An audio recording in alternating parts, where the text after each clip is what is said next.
I'm Katie. I'm Caitlin.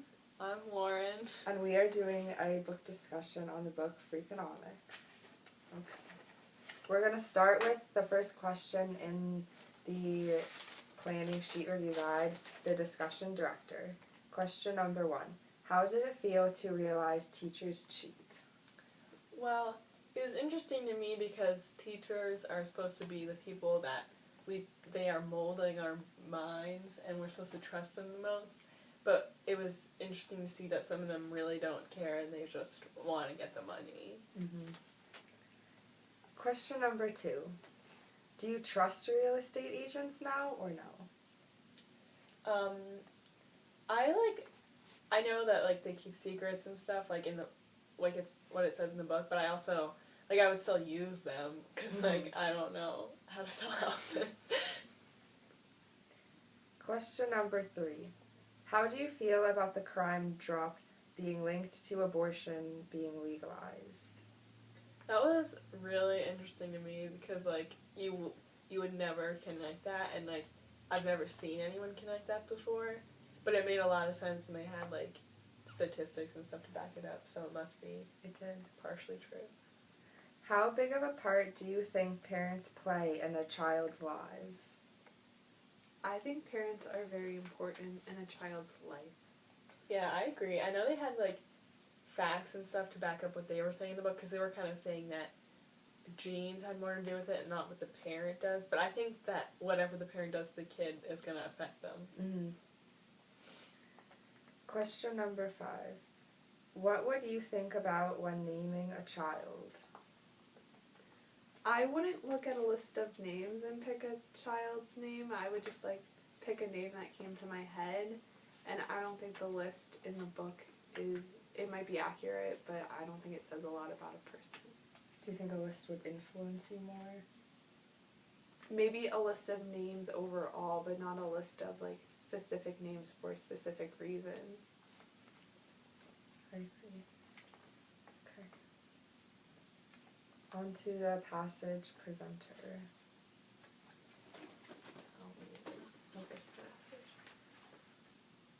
Oh, there's 3. I just want to make sure I read the same one. Okay.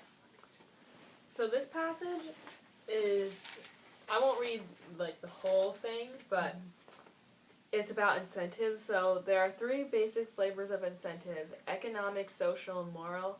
Very often a single incentive scheme will include all 3 varieties. And then it goes to talk about the anti-smoking campaign of recent years, because the $3 per pack tax on it is an economic incentive, and the banning of smoking in restaurants is a social incentive. And then it says, when the U.S. government asserts that terrorists raise money by selling black market cigarettes, that acts as a rather jarring moral incentive. I thought that was a good passage. We thought it was a good passage because it was a good example of how all those incentives work in one. Mm-hmm. So the next paragraph we came up with is on page 68.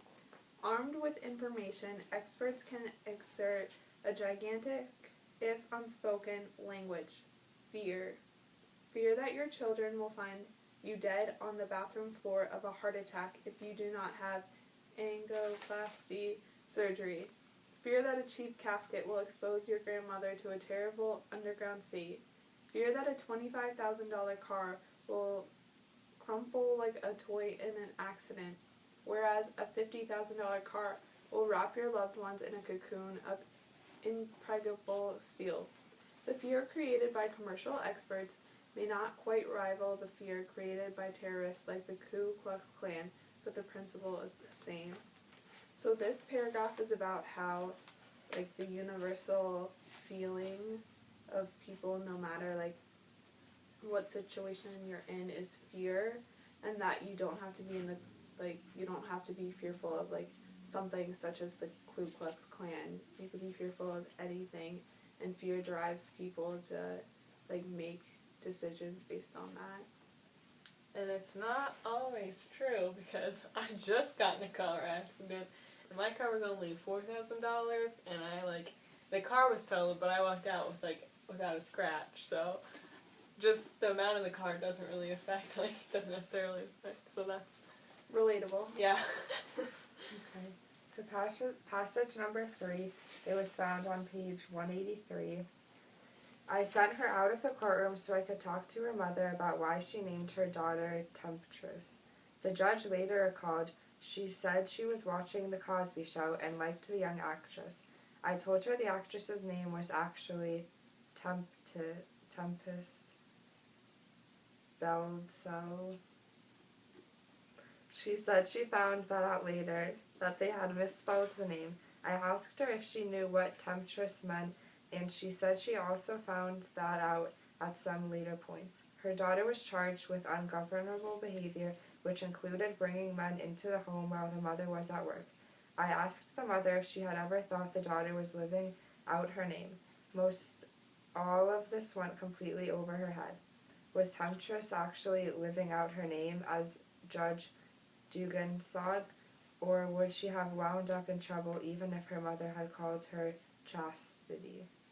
So this passage is saying that the judge was trying to prove that the misspelling of the name Temptress on the birth certificate caused the girl to act out and have men come into her home when her mother wasn't watching, although most of it went completely over her head and she was not living out her name. She would have done those actions even if her mother had called her Chast.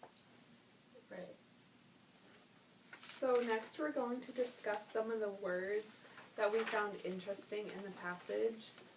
So on page 59, the word secret we found interesting. And that was because the Ku Klux Klan was a secret organization which gave them an advantage to sway their biased opinions over people because it wasn't known very well in the public of what they were actually doing. Another word we found interesting was algorithm on page 34, because that's how standardized test proctors found out that the teachers were cheating in the Chicago public school system, and it's all like a system of algorithms, and when they're irregular, or that when a class is doing significantly more well than other classes, they would discover the patterns.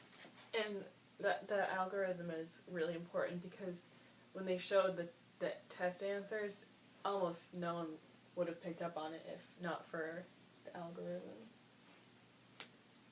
Another word we found that was important is incentives, and the whole book kind of dabbles in incentives, but specifically with the school teachers and the sumo wrestlers, because the school teachers cheated because they wanted to be promoted if their students did better. And I think the video stopped. No, it's still. Oh, okay. And the school teachers were bribed by incentives because they wanted their students to do better so they would be promoted. And sumo wrestlers also dealt with incentives because even though their sport was known for their honor, they still had a quid quo pro motto where it would be, if you do this for me, then I'll let you win tomorrow. So they would kind of rig their matches. The next word is radically, which still is on the topic of incentives.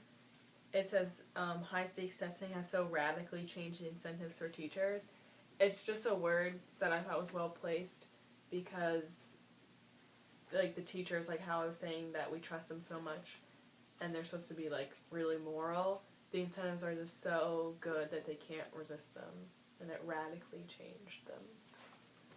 The next word we used was population, and this was used in the topic of abortion because the leader of Romania wanted a higher population in his country, so he made abortion illegal so that more women would be having children. However, in the end, it did not work out because most of those children turned out to be have lower test scores and things such as that and be criminals. And it was also used in the part talking about criminals because the population of them went up, causing the crime to go up. The next word is cause and effect, which is when they're talking about how parents affect children. And it's talking about how when kids have a lot of books in their house, they have higher test scores. And they are saying that most people would think that was cause and effect because, like, good parents equals good child equals good test scores. But really it's just because the parents have good genes. So, like, since there's books in their house, they must have a high IQ because they read. So then their children just have a high IQ because of their genes and not really because of what the parents are doing. The next word is crack, because in chapter 3, the chapter is about how a graduate student found records to a crack drug deal. And he found that, well, the chapter title was why do drug dealers still live with their moms?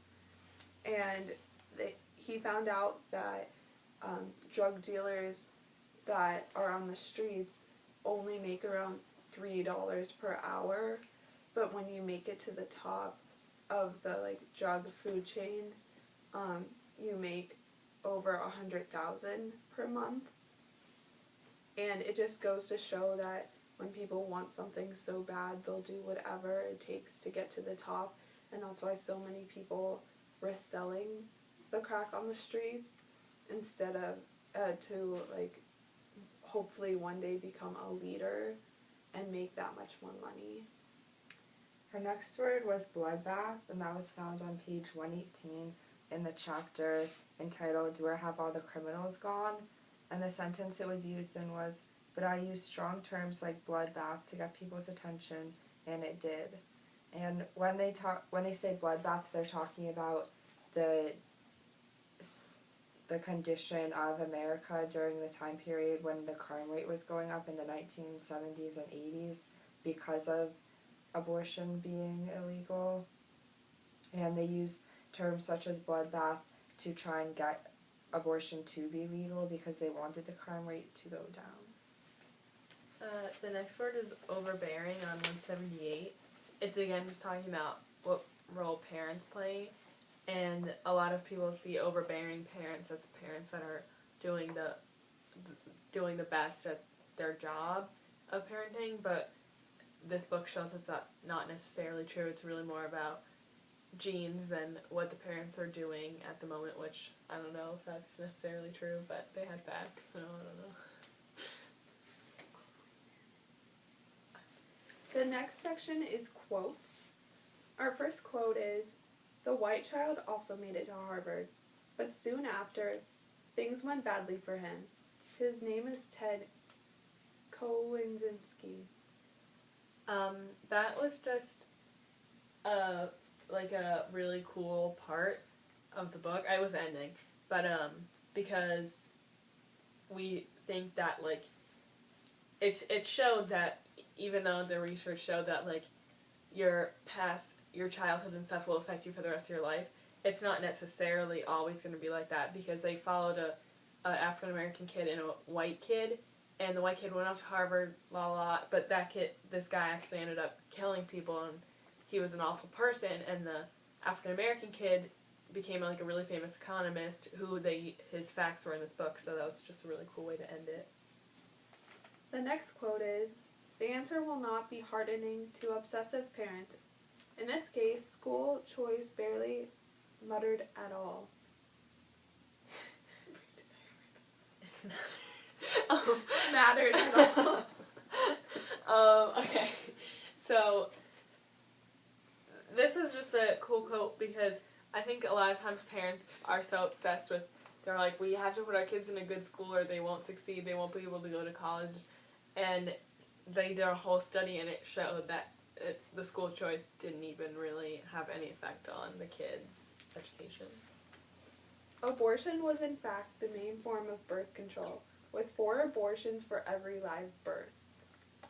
This quote was saying just how much of an impact abortion was having in the world at that point, because if a woman were to get pregnant 5 times, 4 of those times she would have an abortion, which also was contributing to population going up and down with the laws changing. The next quote is, "For JT, violence was a distraction from the business at hand. He would have preferred that his members never fired a single gunshot." That one, it was just interesting to read because usually when people, especially people in the Dallas bubble, think of like gangs, we just think of everyone shooting each other up and running out the streets to get into gang wars, but that actual leader of the gang didn't want any kind of violence. It was just eye-opening. The last quote is, "The point here is not that real estate agents are bad people, but that they simply are people, and people inevitably respond to incentives." This quote is saying how a person who goes into the real estate business, they aren't bad to begin with. They're just in a competitive field, and their field will give them incentives, such as the money from the houses they sell. Therefore, they're going to do whatever it takes in order to be able to sell those houses and get the incentives. It's just human nature to want to do that.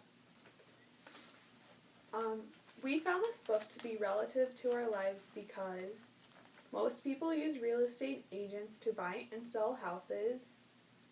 We take standardized tests such as the PSSAs, SATs, and ACTs. We also, like teachers and sumo wrestlers, respond to incentives, and we all have a friend of the list of top names, such as Lauren. So next we're going to go chapter by chapter and summarize the book. The title of chapter 1 was "What Do School Teachers and Sumo Wrestlers Have in Common?" Many sumo wrestlers rig their matches. This is because of incentives. The wrestlers make quid pro quo agreements. You let me win today when I really need the victory. Another profession that cheats is school teachers. If an entire school does poorly, federal funding can decrease. If students do well enough, a teacher may be promoted. To cheat, some teachers may write the correct answers to standardized tests on the board for students to copy, such as a fifth grade teacher in Oakland, or give students extra time on time testing. In the Chicago public school system, teachers erased and changed wrong answers to correct answers to increase their chance of promotion. The high scores caused suspicion and the tests were investigated. After the cheating was confirmed, the Chicago public school began firing the teachers that cheated. This chapter was about incentives and that they matter. There are 3 types of incentives. Moral incentives are when a person acts out of conscience. Social incentives are related to shame or glory, and economic incentives, which is when a person acts according to their financial interests.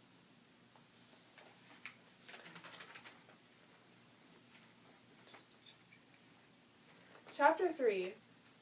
The title was, "Why Do Drug Dealers Still Live with Their Moms?" The theme of Chapter 3 is that conventional wisdom is often wrong. According to John Kenneth Galbraith, conventional wisdom must be simple, convenient, and comforting. This chapter relates conventional wisdom to drug dealers. Sudhir Venkatish, a graduate student with a major in sociology, acquired a Chicago crack gang's financial records.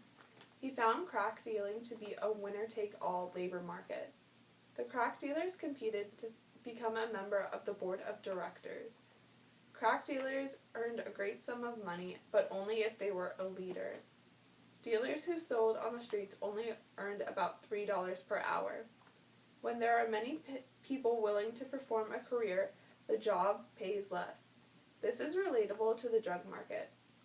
Many people are willing to sell, which is why street crack dealers earn less than leaders. The concept of incentive also applies to Chapter 3. If it pays a low wage, why are people willing to sell crack? Because the winner of the competition is rewarded with large wages if they become a leader. Chapter 4 was entitled, Where Have All the Criminals Gone? This chapter discusses the increase and decrease of crime rate in America in the late 1900s. Around the time of the 1970s, it was beginning to become noticeable that there was an increase in the crime rate across the country. That was until the 1990s when it drastically dropped. The explanation behind this is abortion. If a woman does not want a child, the reasoning behind it is most likely because she does not have the time or resources to raise it properly. However, before 1973, when the Roe v. Wade case made abortion legal, a woman did not have that option. She had to have the child. Therefore, all those children being raised in poor, corrupt homes grew up with corrupt mindsets and parents who did not even want them around. This led to them getting into trouble, committing crimes, and breaking the law. To put it in shorter terms, it was a generation of underprivileged kids growing up leading a life of crime. Therefore, in 1973, when women who knew they would not be able to care for their child could get an abortion legally, that growing generation of kids came to a stop, and by the time they would have been old enough to have the desire to commit serious crimes, the crime rate dropped in the 1990s. A similar case occurred in Romania in 1966. The leader wanted to increase the population of his country, so he banned abortion. However, with the increase in population came children with lower test scores, unhappiness, and more likely to become a criminal. Do you want me to do a quick thing on chapter 2? We can just throw it in, or do you want to just... So chapter 5 is called What Makes a Perfect Parent, and it was basically just answering the question, do parents really matter? And they used a lot of criteria, they would compare if a child had books in his house and a child whose parents read to him every night. And they used stuff like if the child had a low birth rate or low birth weight when it was born, or if the parents took them to museums.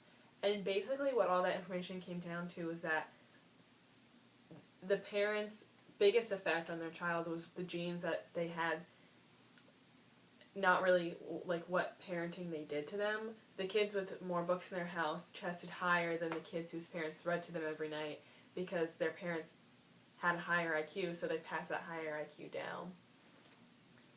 And I don't know how I feel about this, because I feel like the way that your parents treat you is going to affect you, but everything they said made sense too, so I don't know. Chapter 6 is called Perfect Parenting Part 2, or Would a Rashonda by Any Other Name Smell Sweet?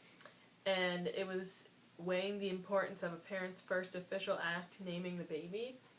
And it had a lot of charts that said it had the top 10 names for white girls in a good economic standing, and then top 10 names for black girls in bad economic standing. And it was just cool because what they found at the end of the chapter was that names tend to go through a cycle. Once people who are rich start naming their kids something, it eventually cycles down to people who are poor and they start using that name, and then the rich people use the name less, because I think the poor parents think that if they name their kid something that rich parents name their kid, that their kid will succeed and become rich, but they found that that never really happens. The name has no effect. This one parent named one of their kids Winner and one of their kids Loser, and the kid named Loser ended up doing better in life than the winner did. The winner actually ended up going to jail multiple times, so that was pretty cool. Yeah, so that's our video on Freakonomics. Thanks for watching. I don't know how to turn.